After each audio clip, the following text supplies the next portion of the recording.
আসসালামু আলাইকুম। সবাইকে শুভেচ্ছা জানাচ্ছি।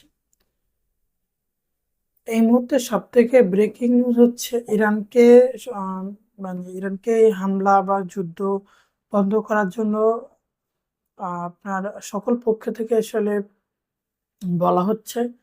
তো চলুন খবরের ভিতরে যাই। তো কি বলছে তারা? ইরানকে অবিলম্বে সব ধরনের হামলা বন্ধের আহ্বান জানিয়ে যৌথ বিবৃতি প্রকাশ করেছে বিশ্বের প্রভাবশালী আরব ও ইসলামী দেশগুলো।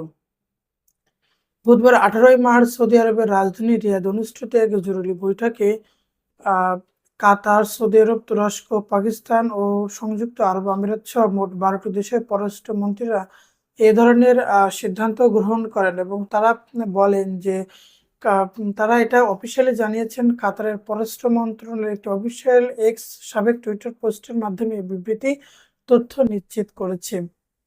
বিবৃতিতে স্পষ্ট করে বলা হয়েছে, ইরানের ব্যালিস্টিক ক্ষেপণাস্ত্র ও ড্রোন হামলা বন্ধের জন্য জন্য তারা আসলে চরম হুমকি মনে করছে এবং এ ধরনের কর্মকাণ্ড তাদের কাছে কোনোভাবে গ্রহণযোগ্য মনে হচ্ছে না। রিয়াদ বৈঠকে আরো বলে, পররাষ্ট্রমন্ত্রীরা গভীর উদ্বেগের সঙ্গে উল্লেখ করেছেন যে ইচ্ছাকৃতভাবে বিভিন্ন দেশের বেসামরিক এলাকা, তেল স্থাপনা, বিমানবন্দর, পানি শোধনাগার এবং আবাসিক এলাকাকে লক্ষ্যবস্তু করছে। এমনকি কূটনৈতিক স্থাপনাগুলোতেও হামলা চালানো হয়েছে, যা আন্তর্জাতিক আইনের চরম লঙ্ঘন বলে উল্লেখ করছেন এই বৈঠকে। তারা আরো বলেছেন যে বিশেষ করে 16 মার্চ দুবাই বিমানবন্দরের পাশে চালানো হামলা এছাড়া আহ, এতে তারা ব্যাপকভাবে ক্ষতিগ্রস্ত হয়েছে এবং এই নিয়ে বিস্তারিত আলোচনা তারা করেছেন। মন্ত্রীরা সম্মিলিতভাবে জানিয়েছে, জাতিসংঘ সনদের 51 অনুচ্ছেদের অনুমোদন সবগুলো আত্মরক্ষার পূর্ণ অধিকার আছে। তারা ইরানকে অবিলম্বে আন্তর্জাতিক আইন ও মানবিক সহায়তা মেনে চলার পাশাপাশি প্রতিবেশী দেশগুলোর সার্বভৌমত্ব হস্তক্ষেপ বন্ধ করার কঠোর তাগিদ দিয়েছেন।